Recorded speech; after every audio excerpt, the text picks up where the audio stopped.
इस वीडियो में मैं आपको रामधारी गुप्ता खंड 2 से प्रतिलेखन संख्या 6 की डिक्टेशन बोलने जा रहा हूं, जिसकी स्पीड होगी 100 शब्द प्रति मिनट। आप लोग अपनी स्पीड को लेकर के यदि परेशान हैं, आपकी स्पीड नहीं बन पा रही है, गलतियां आपकी अधिक आ रही हैं, गलतियों को कम करना चाहते हैं, स्पीड को आप बढ़ाना चाहते हैं, तो आज ही हमारी ऑनलाइन या ऑफलाइन क्लासेस ज्वाइन कर सकते हैं। चाहे आप अभी स्टेनोग्राफर की तैयारी कर रहे हो या रिपोर्टर की, सभी के लिए हमारे यहाँ क्लासों की व्यवस्था है। मैंने एडवांस आउटलाइन की बुक तैयार की हैं, उनको आप ले सकते हैं, उनसे आपकी स्पीड बढ़ेगी। घर बैठे ही शॉर्ट हैंड कोर्स करना चाहते हैं तो pcskill.in वेबसाइट से आप हमारे कोर्स को परचेज कर सकते हैं। रिकॉर्डेड वीडियो के रूप में आपको कोर्स मिल जाएगा।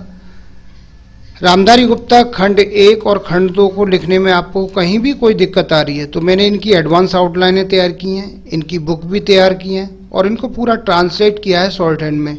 आप उनको ले सकते हैं, उनसे भी आपकी स्पीड निश्चित बढ़ेगी। अधिक जानकारी के लिए आप मेरे कॉन्टैक्ट नंबर पर कॉन्टैक्ट करके मुझसे जानकारी प्राप्त कर सकते हैं, कैसे बुकों को परचेज करना है और कैसे क्लासों को ज्वाइन करना है। अब मैं आपको डिक्टेशन बोलने जा रहा हूं। डिक्टेशन लिखने के लिए तैयार रहिए। रेडी। महोदय, बहुत बड़ा अंश अनुभव और लोगों की कही सुनी बातों से, देखे हुए दृश्यों से और कुल तथा समाज की परंपरा से प्राप्त होता है।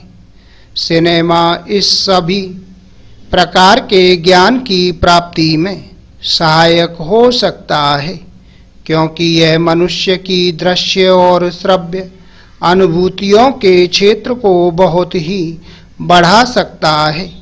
यह एक साधारण सी बात है जिसे सभी जानते हैं कि केवल सुनी सुनाई बात की अपेक्षा हम पर देखे हुए दृश्य का प्रभाव अधिक पड़ता है, और हम यदि सिनेमा द्वारा किसी चीज को देख लेते हैं तो उसका उतना फल तो नहीं होता जितना स्वयं आँखों द्वारा देखने से मिलता है।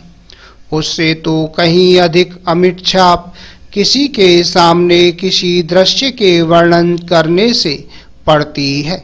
मन बहलाव के भी साधन कितने ही प्रकार के होते हैं।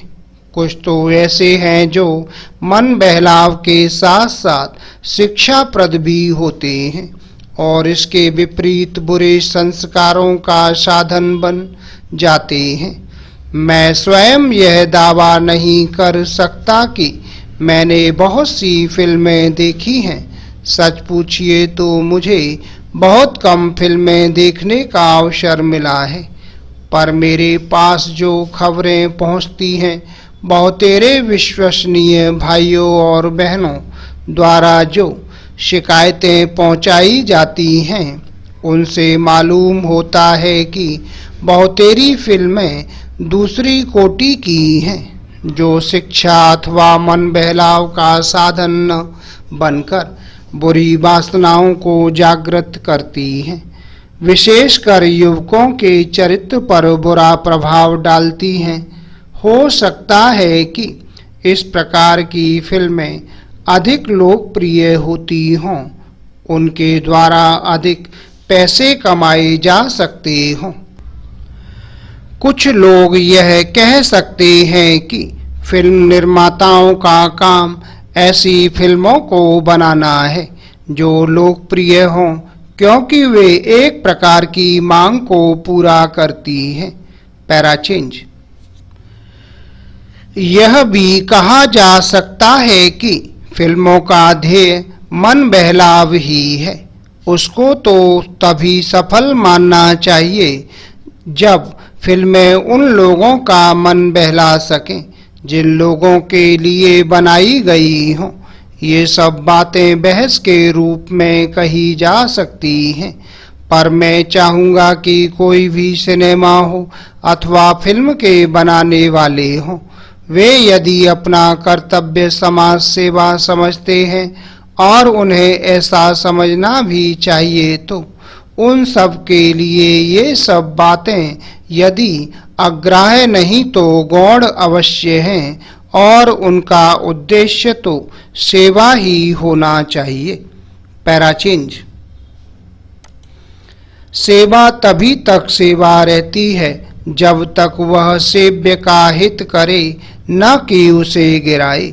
इसलिए मैं चाहूँगा कि फिल्म बनाने वाले इस पर विचार करें कि उनका उद्देश्य क्या है। उद्देश्य सेवा ही होना चाहिए और सेवा के साथ साथ यदि धनोपार्जन भी हो जाए तो निर्दोष है। यदि धनोपार्जन ही उद्देश्य हो और सेवा न हो तो वह अग्राह्य होना चाहिए।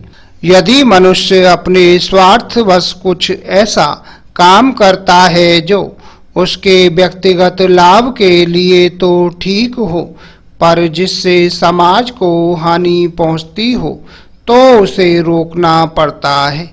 Full stop. ये थी 100 शब्द प्रति मिनट की डिक्टेशन। आपको हमारा वीडियो कैसा लगा, वीडियो के नीचे कमेंट बॉक्स में लिख के अवश्य भेजिएगा। शॉर्टहैंड संबंधी अधिक जानकारी के लिए आप मेरे कॉन्टैक्ट नंबर पर कॉन्टैक्ट करके मुझसे जानकारी प्राप्त कर सकते हैं। उम्मीद है आपको हमारा वीडियो पसंद आया होगा। इसी प्रकार से मैं आपके लिए और भी अच्छे वीडियो लेकर आता रहूँगा। तब तक के लिए जय हिंद, वंदे मातरम।